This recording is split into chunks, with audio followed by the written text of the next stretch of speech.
Hello, everyone, and welcome to a very special episode of the Jake's Take with Jacob Elyachar Podcast. I'm your host, Jacob Elyachar, the chief content producer and writer of jakestake.com, a pop culture entertainment news website.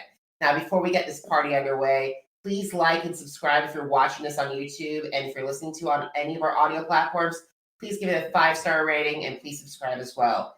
It is the second anniversary of the Jake's Take with Jacob Elyachar Podcast, and I wanted to go back to the person that started it all. Please welcome a man that needs no introduction, one of my favorite people when it comes to podcasters and one of my role models when it comes to podcasting. Please help me welcome Brent Wolgamott back to the show. Oh, and the crowd went wild for Brent. Oh, thank you. Hold all the applause. Yes.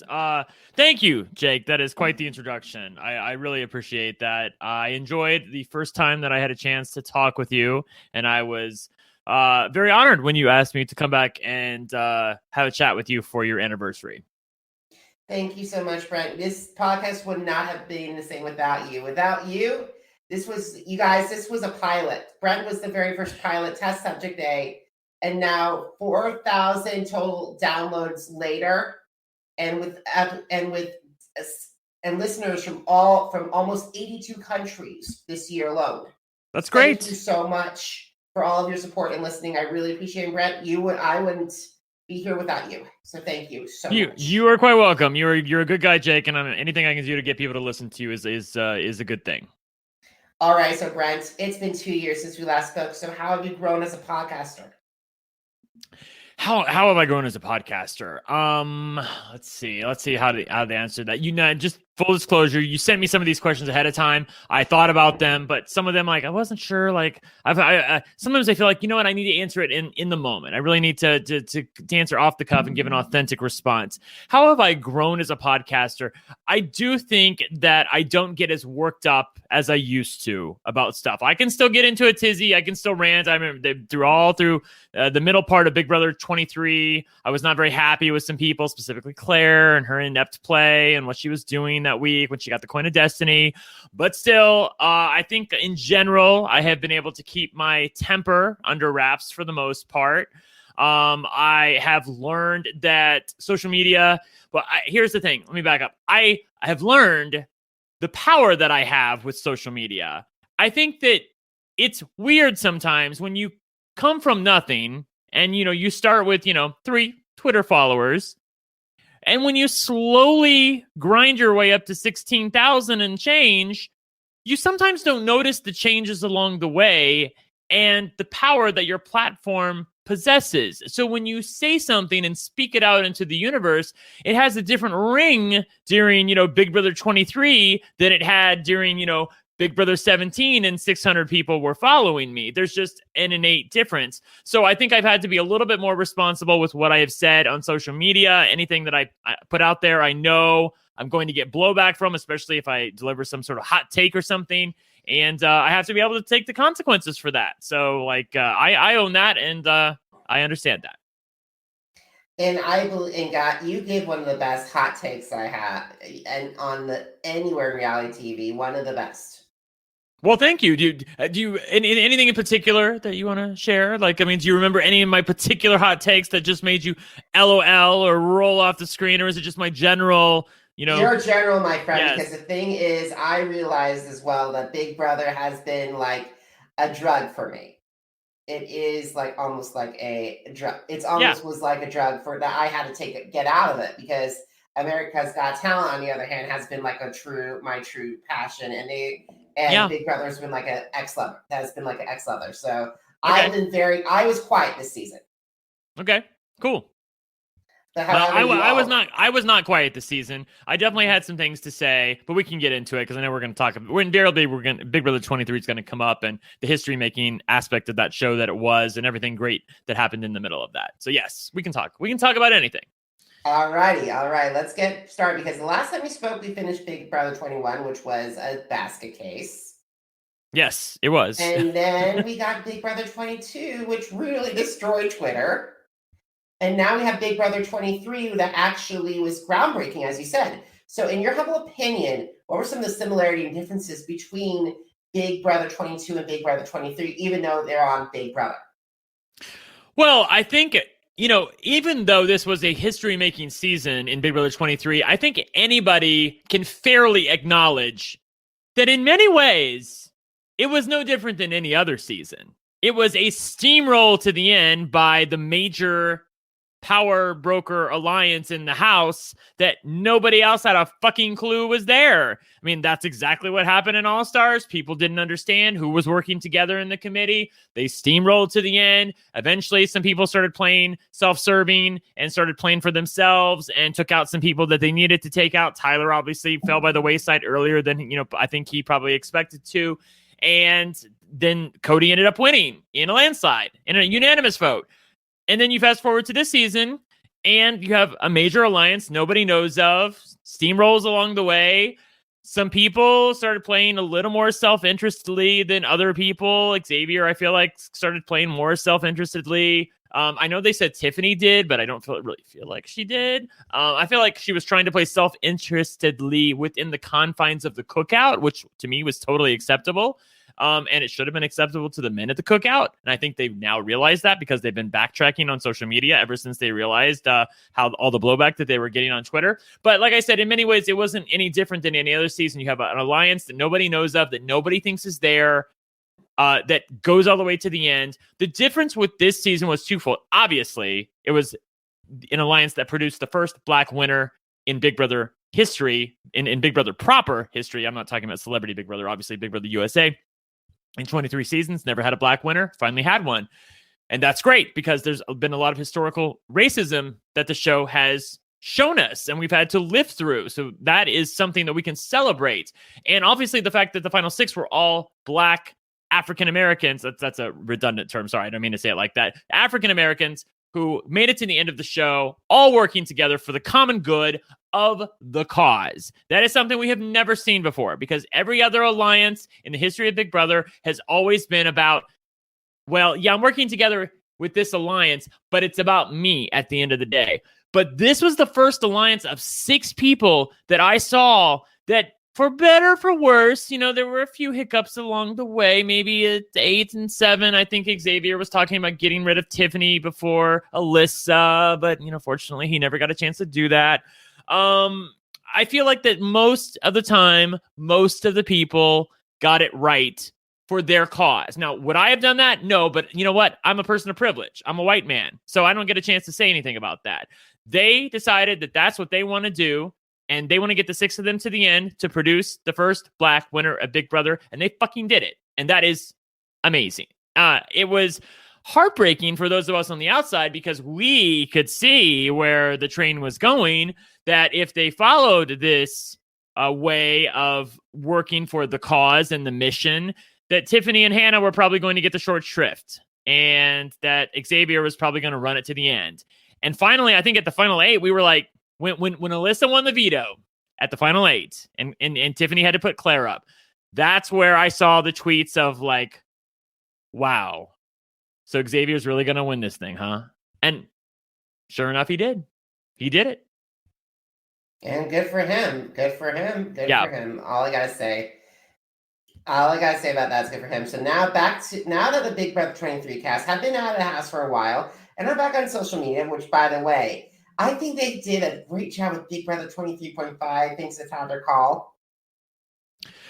I'm sorry, you faded up for just a second. Repeat what you just said. I mean, I heard the part about they're out of the house, but the last thing you said I didn't hear. Okay, so basically what I said, everybody, just for clarification, they just got out of, it's been weeks since they've been out of the house. Yes. And they actually had Big Brother 23.5 sponsored by Todrick Hall. Yes, that's what I thought you said. Okay, yes. So this has been like crazy. I've never seen anything like it. I think social media was not ready for it. We didn't know it was going to happen. Todrick Hall, for those of you who watch RuPaul's Drag Race, he's been a mainstay on RuPaul's Drag Race for many years. He's a big fan of Big Brother. I didn't know that, but he apparently is. And he decided that he was going to invite the members of the Cookout over to his house. And he has a glorious house in the middle of Hollywood Hills somewhere. I don't know. And have a grand old time. And so they stayed there. And then when Todrick had to go, they still stayed there. And I think some of them may still be there. I don't know. It's like a month since the end of Big Brother, and they may still be there. And you know what? God bless them. It's nice work if you can get it. if you can stay in that amazing house and not have to worry about anything on the face of the earth, you've earned it. Anybody who's on that freaking show, you've earned it. So I think it's been an incredible time for those of us on social media. I don't think we've ever seen anything like it. We've never had this much fun postseason. And also, I think that we've never had this much fun postseason because the people on the show are such fans. They wanted to go and see the episodes. They all watched the episodes. Some of them watched them together. They wanted to see what was being said about them in, through the diary rooms, and they really got the tea for what other people were having something to say about them. I think that early on, Tiffany and Hannah were very pro Kyland. And then as kind of time moved on, I think that, some stuff was said behind the scenes. Now, publicly, they were always very, like, we're good, don't worry about it. But, I could tell the demeanor changed a little bit. And Kyland started, throwing himself on the sword and saying, well, if anyone had anything negative to say about the black women in the house doing anything or that they weren't worthy, obviously they were wrong. And I'm like, honey, the only person who said that was you. So you need to own your shit. By the way, Kyland is going to Kyland. He's the only person in the history of the show I know of that could literally make a heartfelt apology about someone as beloved as Tiffany and still get the fans pissed off at him. And he managed to do that. Only Kyland could do that because Kyland complains and that's what he does. But anyway, I digress. The point being that it's been a fun postseason. And I think that most people have handled it really well. Tiffany has been great. She actually did have something to say about the fact that Xavier and Big D, who's been abysmal, by the way, and Kyland, she knows that they had some stuff to say about her in the house, that she wasn't deserving as the first black winner, that she wasn't worthy as the first black winner, that she was playing selfishly. She said this on Jessica Milagros' show from Big Brother 21, that if she wasn't voted America's favorite player, that she doesn't think that they would be as glowing in their ringing endorsement of Tiffany as they now are. She thinks it would, if they got out of the house and, Derek X won America's favorite player and Tiffany was just one of the many who didn't get mentioned, that she thinks that they would still be thinking of her as unworthy and undeserving and, that she played selfishly and all this other crap that we heard about Tiffany, that it's only because America loves her that they're suddenly changing their opinions of her and are apologizing to her and owning their shit about her. But even, like I said, most of them have owned their shit. I feel like Xavier has done a really good job. Big D and Kyland, on the other hand, Big D gets a failing grade, F. Kyland gets a C grade. Like, it's pretty bad, but he tried. Let's give him a C grade. Yeah, making the effort too. As for the former, I don't think he'll never do that. But I know this would be a worst nightmare for people, for villains. But if they did Big Brother 15 through 20, whatever, for the guys, for the villains, I think it'd be fun and hysterical for a Kyland, a Frankie, I'm all for it. I want those four together. Kyland is the kind of person who just makes you tear your hair out and you're infuriated, and he's competitive and he's really good at the competitions. He's the perfect kind of person to bring back to Big Brother. I would he's sort of, well, no, not really. I was going to compare him to Rachel Riley because she was kind of a villain in her season and she came back as a hero. He is the kind of person who could come back in another season, playing by himself, being an underdog, irritating people, but he has a certain way about him, a certain, way he does things. Maybe he could get the fans back on his side, but he's so haughty and so into himself that I just don't know if he could ever see outside of himself to let people in and be really, truly vulnerable. I just don't think he could. That's why I said they'd be perfect with Paulie and Frankie. Yeah, I know. I think a villain season would be very fun, but I think they would probably do like heroes and villains or something. Yeah, that's what I would say. But I like a villain. All villains would be very fun. Yeah, I like, bring me Frankie. Bring me Christy back. Bring me Kate. Yes, Christy. Yes.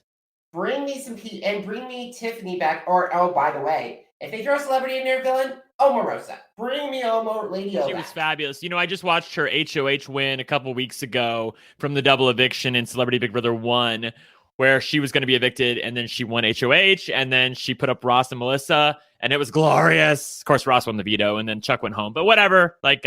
Who went home? It was somebody different. Whatever. Somebody else went home. Doesn't matter. I can't remember. Don't bother me. Mark McGrath. That's what it was. Mark McGrath, yes. Okay, perfect.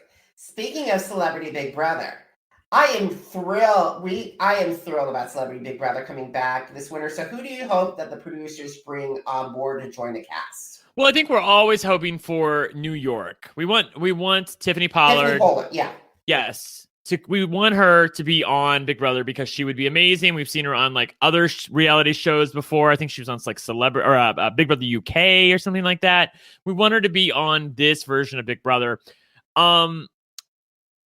I also, and you know, the timing is right for it in the year 2021. I really hope they bring a drag queen or two from RuPaul's Drag Race. I actually don't feel like that's out of the question. I do feel like there is a chance like Jada Essence Hall or I was going to say Bianca Del Rio, but she's got her own show. I'm actually going to see Bianca Del Rio this Saturday, by the way. Oh, awesome. For her unsanitized tour. But yes, somebody like Jada or one of the other amazing queens on the show would just be wonderful to have on Celebrity Big Brother because they have enough clout social media wise where it would definitely be a celebrity, but it would definitely be a step forward for the show in terms of having, you know, either a drag contestant or they could even go further and have somebody like Peppermint, like a trans contestant on Big Brother. They've only had one trans contestant in the history of Big Brother, Audrey Middleton, and it would be fantastic if they had another and didn't just tokenize her.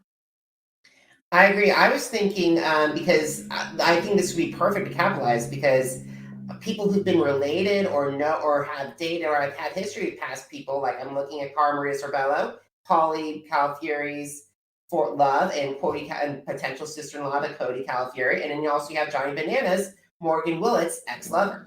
Mm-hmm. Yes, and I think the last time I podcasted about this and somebody said something about Bananas, I said something about him dating Morgan Willett, and they're like, "Oh, they broke up," and I'm like, "Oh, did I miss that?" Like somehow I totally missed it. Like I was like, "Well, you know what? They're both gorgeous people." I think Bananas has always been my crush. By the way, I love Bananas. He's a dick. He's definitely a douche, but he's my kind of douche. I love him. I think he's fantastic. I've always had a thing for him, and of course, Morgan is gorgeous. I've rallied for Morgan ever since the days of Big Brother OTT when she won in a very close vote over Jason Roy. So I love both those people and I wish them all the best. Same here. I really was like sad that Morgan wasn't brought back for All Stars too because she would have been fantastic. Yeah, I think they just want to forget about BBOTT. But you know what? The casting director for BBOTT, Jesse Tenenbaum, is now casting for Big Brother proper. So maybe one day. You know? Yeah. Yeah. I know. I was also thinking some idol people like David Archuleta, Melinda Doolittle. Those those people probably be really great for them. Yeah. Yeah. David Archuleta recently came out, actually. It was like, I think about like 3 months ago, something like that.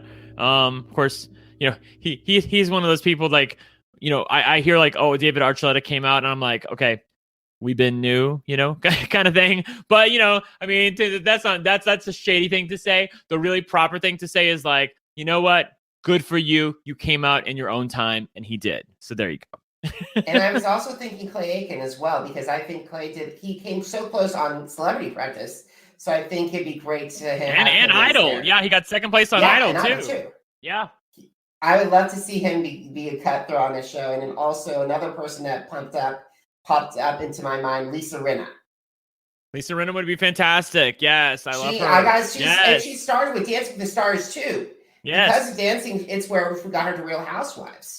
I love her on Housewives. There's something I can't remember. I was like 6 months ago. One of my friends. I don't watch Housewives very much, but a friend of mine showed me a clip, and I was like, oh, like I knew one person. It was Lisa Rinna. That's the only person I knew, and she's always great. She knows how to bring good TV, so that would be fun. And I was thinking if they want a legend named Dionne Warwick, because the thing is with Dionne, she's a little old, yes, but go ahead. Sorry. Same with George Takei, because the thing is this is why I don't like a Big Brother. They don't have a lot of older contestants. Like the last one I remember was Chicken George and Rennie. Yes, I know, but Jake, there's a difference between, you know, older and old. I feel like Dionne Warwick is old, whereas like, you know, I'm older because I'm 46. So like they could put me on the show. You are not 46. You are not 46. Yeah, I'm 46. Yeah. I always thought you were 36. No, I'm 46. Yeah. Oh my God. Yeah. All right. So we do have our high hopes. I'm keeping my cross for Celebrity Big Brother. Yes. All right, so 2022 also marks another big milestone for Big Brother because Big Brother Canada is celebrating its 10th anniversary. So, how has the American Big Brother audience embraced the Canadian spinoff, in your opinion? I mean, not only did we embrace it, I feel like we saved it, if I'm being totally honest. I mean, I remember when Big Brother 5 happened. It was a fantastic season, fans versus favorites, basically. Ika and Dimitri's ran that season. Kevin obviously took the win at the end, but it was the best season ever. I've never had so much fun on a season of Big Brother than I had on Big Brother Canada 5. And then they canceled it, and they said it was on hiatus. And then you know what happened? Rob Cesternino, my old boss, put together a petition that had fans sign, and it was because of the outcry of all of the fans, yes, in Canada, but primarily North America, that really got the volume up, because that's where Rob's based, to say, you know what? This show is amazing. We love this show. We support this show. Bring this show back. It was because of Rob as a podcast that Big Brother Canada even came back. I'm sorry, it's true. It really is. That is the reason that Big Brother Canada came back. Anybody that has a job, Big Brother Canada owes if they work there from season 6 on, owes their lives and their livelihood, I should say, to Rob Cesternino and company at RHAP, because it honestly, without them, I don't think there would have been a Big Brother Canada 6, and there sure as hell wouldn't be a Big Brother Canada 10, which they are currently casting for, and we are approaching, and I can't wait to see what they do. I think that the North American audience has, especially the USA audience, has really embraced Big Brother Canada because it's pretty accessible. You know, even though that you're not technically allowed to watch it, as somebody who's in the USA, there are ways. If you're a fan of the show, you know how to watch Big Brother Canada and the live feeds. And I obviously have covered it for many years and enjoy it very much. The thing about Big Brother Canada going into season 10 is you wonder is, like, are they going to do another sort of like total all-stars? Maybe a mixed all-star season. You know, you don't know what it's going to look like for season 10. I don't mind what they do. If they bring back all new people, that's fine. But if they bring back, 16 amazing house guests from the history of all 9 seasons of Big Brother for a fantastic season 10, that would also be amazing, because the last All-Stars, obviously Big Brother 22, was terrible. And I'm looking for an all-star season to sort of wash my mouth out. So I would love to see people like, Adam from the Pretty Boys and Kayla, even though I think she just had a baby, but Kayla from season 6. And, I think Ika and Dimitri's, I don't think they would do it, but you never know. Maybe one of them would. There's just so many people to pull from. I think even Netta coming back for a 3rd season would be very interesting, because she had the highs and lows. She loved her 1st season, then hated her 2nd season. I would love to see what happened in a 3rd season. I think that she could definitely win the fans back and make a run at things now that she isn't seen as such a massive threat in the game. So, a season 10 of Big Brother Canada is just a bounty of a bounty of good for North American viewers to partake of, and I'm so excited that it's happening, and I can't wait to watch it with all of you. Awesome, I definitely think so. I just hope that if they do a big one of my seasons I remember the most is Big Brother 20, because the way that they incorporated the alumni. I love seeing Rachel come in and with their Pop 'em Smock 'em robot. I loved seeing the Nicole and Victor wedding thing. I love seeing that, and then having the surprise of Danny for the first time in ages, right, and Brittany for the first time in a long time. So that's what that's what I would love to see them do. Yeah, that would be very cool. I will also, I do want to give credit, because the question was how has North American audiences, how have they affected, Big Brother Canada? But I feel like the real question that you need to pose is, how has Big Brother Canada affected North America in general? Because I feel like Big Brother Canada and their casting of a minimum 50% BIPOC cast is what caused the CBS affiliate of Big Brother USA to say, you know what, we're also going to have a goal of 50% Black, Indigenous, people of color for our shows as well here on reality TV. I really do feel like that the pressure from Big Brother Canada caused CBS to follow suit with their casting quotas. And that was honestly great to see. We love seeing that kind of diversity so that everybody has a chance. And I think that, between this last season of Big Brother Canada and this season of Big Brother USA, you see the benefits of that. I feel like going forward, now that that's more the norm, I don't feel like you're going to see another Cookout again. I really don't. I feel like you're going to see things that are a little bit more heteromogenous. I think that's the word, that where people of any background whatsoever may decide to work together based on if they like each other or not. That was the thing about the Cookout, that's the reason no one could peg them working together, because some of them just hated each other. So you're thinking these people can never work together. They're not in an alliance together, but of course they were, and they got it done. Yeah. Awesome. So it was formally announced that BB24 is officially go for the summer of 2022. So what advice would you recommend for future house guests as they prepare for their audition tapes? I mean, watch the fucking show. That's what I would say. It's amazing to me how many people come on this show, audition for this show, and haven't watched the show. I actually had a friend of mine who said, I haven't, I shouldn't say, I have a way that you could get on a reality show. You need to audition. And I'm like, I've never watched that show. I don't even like that show. I think I watched a half an episode of it and I kind of hated it. So I'm not going to go and audition for X show knowing that I haven't watched any of it. Why would you do that? I feel like you're just waiting to make an ass of yourself on national television and lose the opportunity yet. I'm gonna guess they're gonna keep the prize money where it is, so $750,000. That's a lot of money. About damn time, too. Yeah, right. Why didn't they just raise it to $1 million? What the hell? Yes, I don't please. understand. That should have been also. In all honesty, that should have been for 2020. That should have been for 22. That's seriously $750,000 or $1 million. That should have been for 22. Yeah. Anyway, I digress. But however, the same way is I'm thinking what you remind me about people who haven't watched the show before. That reminded me of Sam Glitos from BB20. Yeah, I know. I mean, it's not just that. I think Derek X was he only watched 2 seasons of the show. And I feel like, I mean, good for him that he watched 2 seasons, but you could tell how ill prepared he was coming into the show and how much catching up he had to do. And if he had known more about the show and what to look for, he may have had a better shot at playing the game and really making a run at it. But on the other hand, the Cookout was really formidable. I don't know if anybody could have broken through that.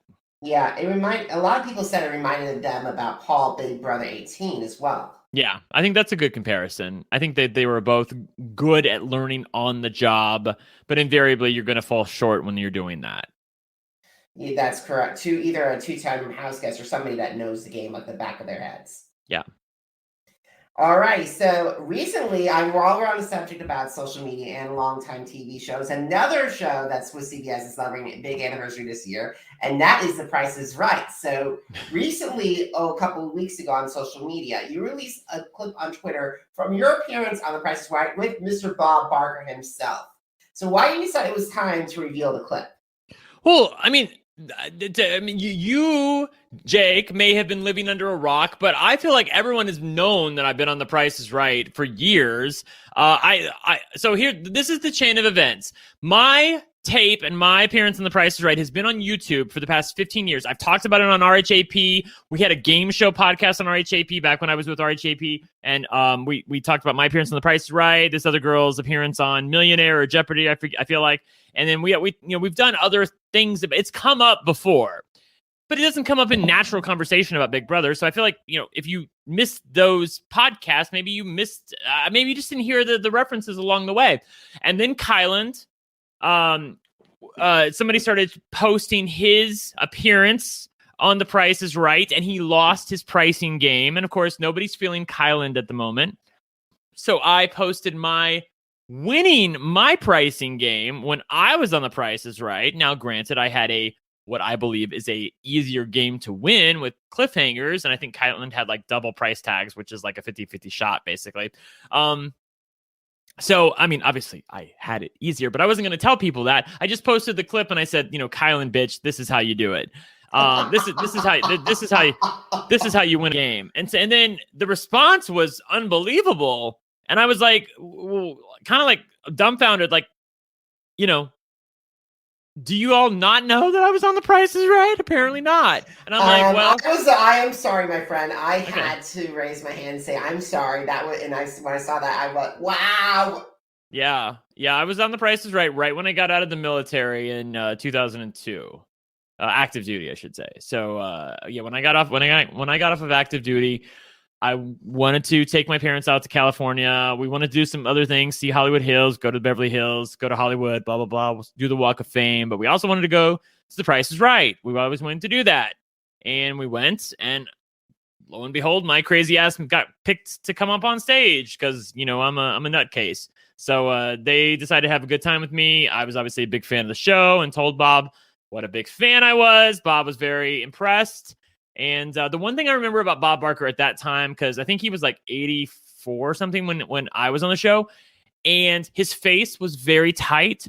But I remember shaking his hand when I got called when I made it up on stage. I shook his hand, and I just remember that it felt like an old man. It felt, his hands felt different than his face did. I'll put it that way. Which of course he's had work done on his face, but his hands not so much. It definitely felt like I was shaking the hand of an 84-year-old man. Well, you, my friend, went on stage in an American Icon. Here's the thing. Everybody has dreams of going on The Price is Right, winning a bunch of money or a new car or something. And that's great. And I, of course, would have loved to have done all of that.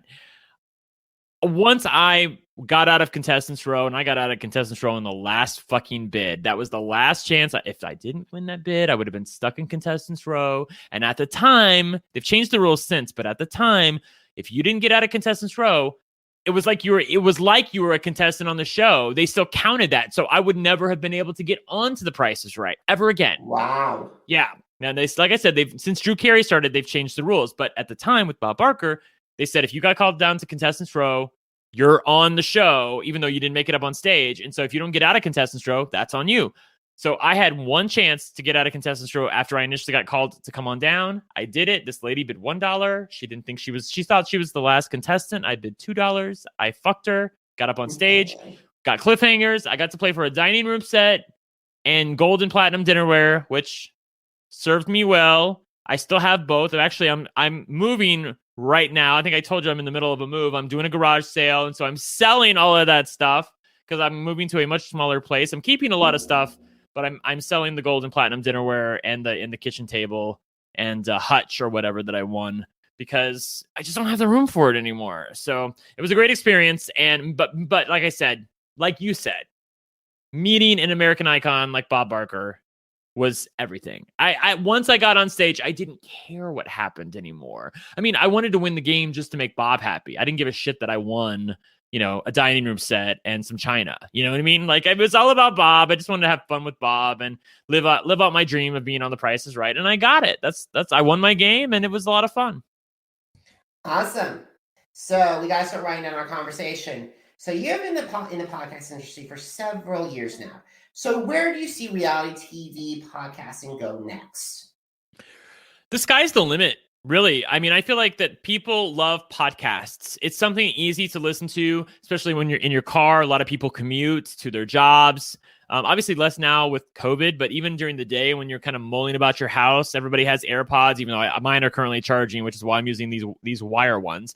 But people love to listen to their podcasts. A lot of people I know listen to them on double speed. I cannot listen to podcasts on double speed. I think the most I can do is like a speed and a half, but even that is pushing it. I normally just listen to them regular speed because I just like to enjoy my time with my podcast. I know people that will go through every podcast in their phone that they are currently subscribed to.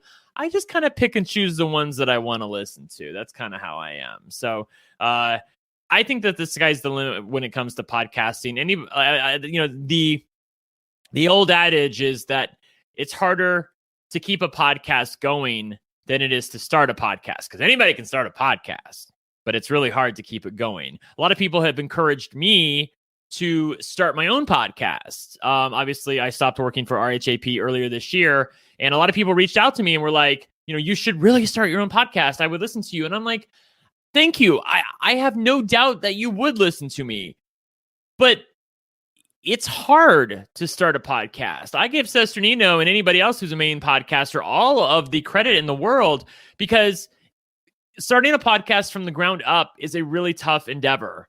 You have to put out content a lot. You have to live it as your life. I never said I wanted to do that, Jake. I said I wanted to podcast for fun. I like talking and spouting off my opinion, and I feel like that some people get a kick out of it. So that's why I do it. But I don't want to do it for a job. That would require more of my mental fortitude than I'm willing to give to the hobby as it is right now. It would go from being my hobby to my job. And even though I like to think I'm pretty good at it, but I do think that my enthusiasm would suffer, and thus the podcast would suffer. And so I'm very happy where I am at Reality NSFW right now, where I get to podcast whenever I want. And when I don't want to, I don't have to podcast. I get to podcast about the shows that I like and nothing further. And that's the way I like to podcast. I'm glad to hear that, because the thing is, I've been actually finding my way around with the 2-year mark. I never thought I would make it to the 2-year mark, in all honesty. Yeah, sorry, I was taking a drink. Yes, I mean, that all credit to you for keeping this going, because it's like I said, it's so easy to start a podcast. You say, oh, I have a great idea. I have this guest.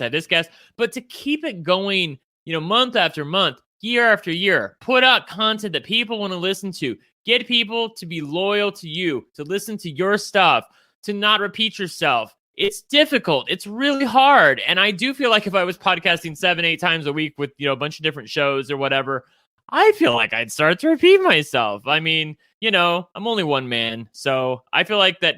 And I have also determined a long time ago that I feel like I'm better in small doses on podcasts. I feel like people like to listen to me. Some people love to listen to me. But I feel like if they listen to me all the time, that they'd get really tired of it, because I'm kind of loud. And, I certainly have a certain way that I podcast that polarizes some people.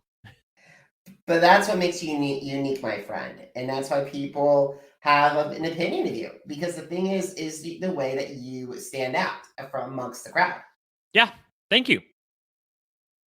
You're so welcome, my friend. So if you have the opportunity to meet with aspiring podcasters who want to enter our industry, besides doing the podcast and keep on going, what other advice would you share with them? I think that you have to have a passion for the craft. That's the thing that I see in the podcasters that are successful.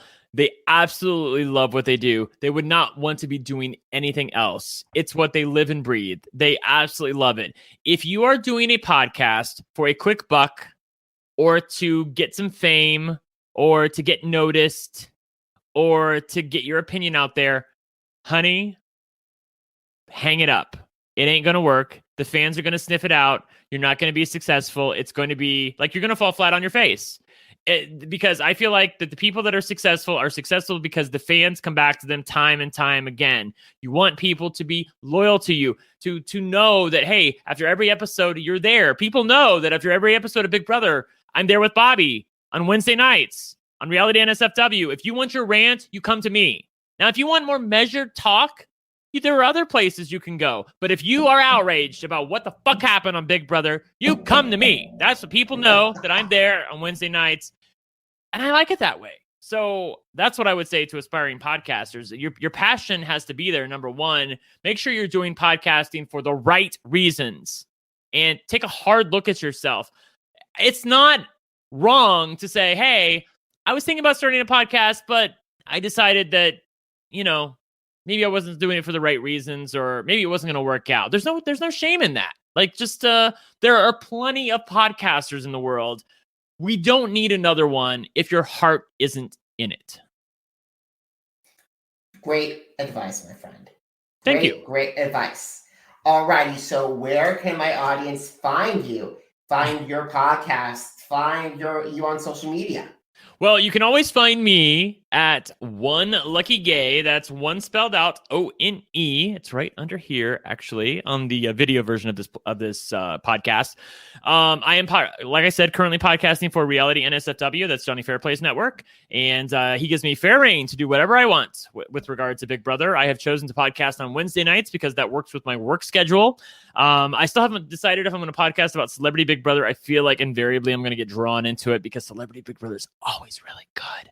But I am enjoying my time off right now. Survivor's on right now. Obviously, there's no Big Brother, so I'm not currently podcasting. So I have nothing to plug in that respect. But you can always find me on Wednesday nights when Big Brother's on, whether it's Big Brother Canada or Big Brother USA. I love working with Bobby. It's been a lot of fun over the past year, and I hope to continue many more. Please tell Jonny Fairplay and Bobby that I said hello. I will. I would love to meet them one of these days. Yes. Anytime you want to come on, Jake, you can come on with us and talk about Big Brother. Awesome. I may have to take up your offer on Celebrity. I can't wait to see what they do with Celebrity. I hope it's because the last two celebrities have been so good.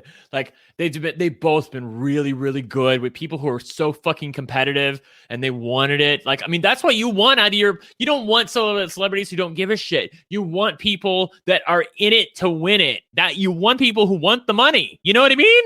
You want them to be like you would be if you were on the show. And like watching Tamar, watching all of the people from last season, Ross and Marissa Jarrett Winokur, whatever. With Omarosa and the girl from the Philippines. I can't remember her name, but no, she wasn't from the Philippines. She was the girl who got Miss Colombia. Yes, she got crowned. Mistakenly, instead of the other girl. Yes. Oh, yes. She was fabulous. I mean, like, it's just like we would never meet these people if not for Celebrity Big Brother. And the fact that we got to see them play that amazing game is so fucking cool. So I really hope that Celebrity Big Brother follows in the footsteps of the first two and has a rip-roaring cast with a very hard playing game. I totally agree, my friend. And guys, if you missed any episode of the Jake's Take with Jacob Elyachar podcast, visit our Apple Podcasts, Deezer, Google Podcasts, Podcast Addict, Spotify, and Spreaker pages. It's Jake's Take with Jacob Elyachar, JACOBELYACHAR. Once again, JACOBELYACHAR. Are you on social media? Because I'm on social media too. So please subscribe to my social media channels with my Facebook, Instagram, Twitter, and YouTube. Jacob Elyachar, JACOBELYACHAR. And guys, jakestake.com is celebrating. The platform that all started is celebrating its 10th anniversary this year. That's awesome. Good for you, Jake. Round of applause. Ah. And guys, you can catch my interview with Brent right on there because it was fabulous. And guys, if you're financially able to, please consider heading to PayPal to help keep jakestake.com and my platform up and running. If you're not, I totally get it. I totally understand. Please, a social media follow and a subscription would be perfect. So thank you guys very much, Brent. You were the perfect guest to bring on for this second year anniversary extravaganza. You are amazing, my friend. Thank you so much for always helping me and advising me when it comes to the podcast detail and when the Big Brother world comes crashing down on me. Right? Well, thank you, Jake, and thank you for having me. It was an honor to be here, and I had a great time chatting with you. All right, guys. Thank you so much for your time, and thank you so much for consideration. Thank you so much for listening. Thank you so much for watching. Until then, have a great one, everybody. And here's to 2 more years.